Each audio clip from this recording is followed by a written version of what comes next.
Look at the autofocus on this lens. Try not to be distracted by the gorgeous man running at your screen. I know, it's a dream come true. But now, look at the sharpness of this lens. Now, look at the size of this lens. Now look at the price of this lens. We need to talk about this lens.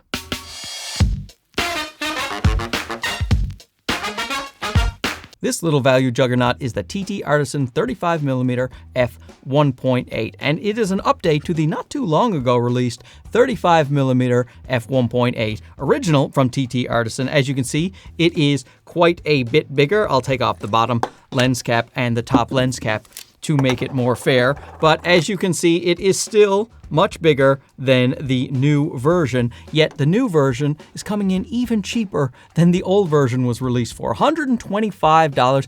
Gotta love that from TTArtisan. Really like what those guys are doing over at the old TTArtisan factory. There are a couple of competitors you may want to consider versus this 35mm f1.8. We'll talk about those at the end. However, from a value perspective, nobody is beating what this thing is bringing for $125. This lens is available for the Sony E mount, the Fuji X mount, and the Nikon Z mount, or Z mount, as I'm supposed to say here in Canada. And it was sent over to me for the purpose of this review at no cost to myself, but most of the lenses on this channel are sent that way for the review. The two lenses I'll compare it to at the end of the video, they were also sent to me by those companies. So I have no skin in the game, just I'm going to show you the tests. You can decide for yourself if this is a lens that is worth it for you at $125. And for that $125, you get an all-metal lens. Yes, you heard that correctly. I love the feel of these TTArtisan metal lenses. It has a metal focus ring that turns extremely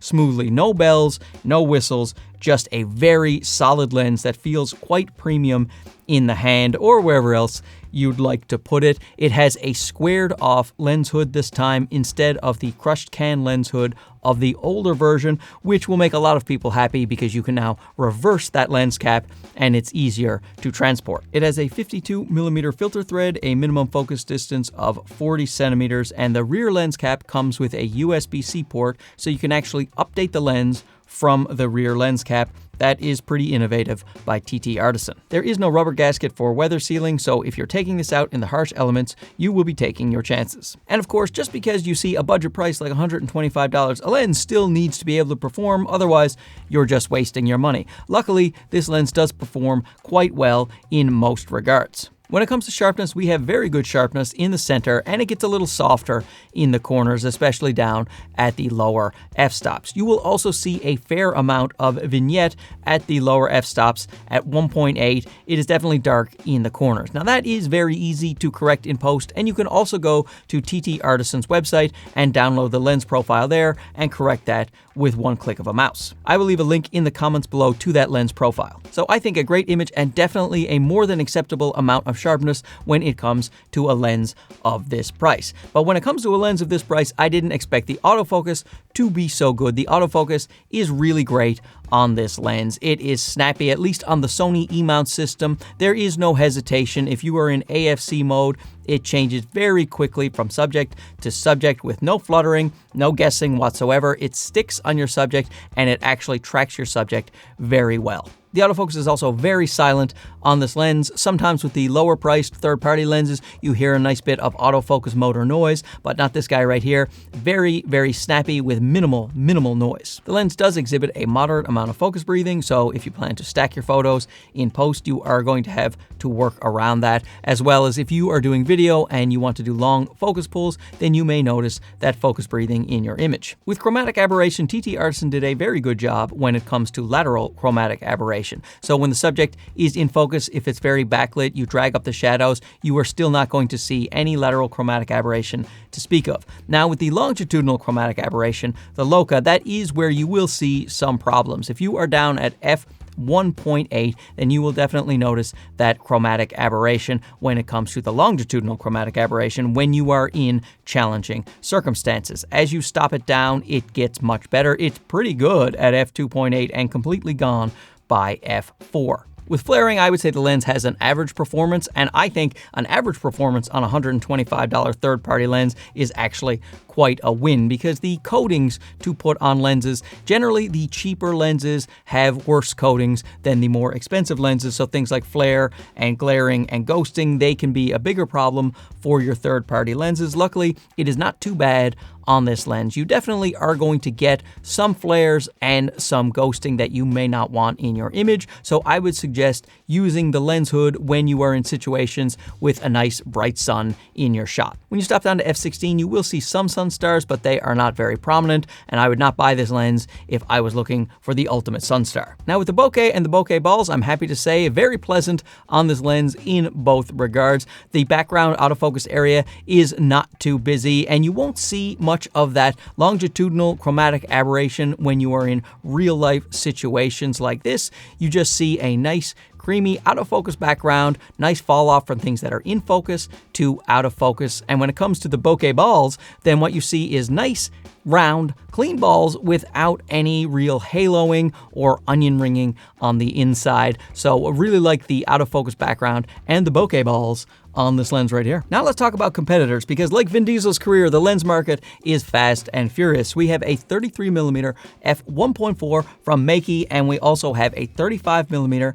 f1.7 from Viltrox. Now, both of these lenses are coming in more expensive than the TTArtisan. They are also bigger than the TTArtisan, although the Viltrox is pretty comparable in size when you look at it right here. But the Viltrox is $179 the last time I checked, $125 for the TTArtisan, and the Bokeh I think is $210 right now. So I think that both the Bokeh and the Viltrox are a little bit sharper when it comes to center sharpness and corner sharpness compared to the TTArtisan, but really there's not much to complain about here. I wouldn't pick the other two lenses based on sharpness alone. The Viltrox and the Bokeh also are a tiny bit better when it comes to the longitudinal chromatic aberration. You can still see it at the lowest f-stops with these guys, but it does get a little bit better at f2.8 than the TTArtisan. It's hard to choose a winner when it comes to autofocus reliability and speed between these three lenses, because they are about equal in that regard. However, when it comes to focus breathing, both the Bokeh and the Viltrox do better than the TTArtisan. The Viltrox, it is virtually gone. There's almost no focus breathing at all, which is very impressive for a lens like this. So if you have the extra $55 or $60, I might opt for the Viltrox 1.7 because it's a 1.7 versus a 1.8, and you get slightly better optical performance, and it doesn't cost that much more. It's still well under $200, so another amazing value lens. But, you know, that is a fair bit more than $125. Now, the Bokeh lens is at $210, but it comes with an aperture ring that is nice and clicky and a better build quality. It's also 1.4, so that lets in even more light, have a blurrier background. So if I was choosing one of these lenses to be my studio video lens, I would opt for the Bokeh if it was in my budget. When it comes to photos, if I have the budget, again, I would choose the Viltrox photos or a hybrid lens, probably the Viltrox. But if I am looking for a 35 that is still really, really good, but I don't have a ton to spend on it, then you can't go wrong here with this little TTArtisan. And a lot of people who buy the TTArtisan lenses, they love that metal feel. It looks premium, it feels premium, which feels better than the plasticky Viltrox lens. I certainly would be happy with any of these lenses at these prices, and I am very glad that there are such great options at these affordable price points. So big thanks to TTArtisan again for sending this out for review. Let me know down below if this lens floats your boat, and if not, what lens does float your boat, and we will have a nice little discussion about it. Thanks for watching this. We'll talk to you again soon. Okay, bye-bye.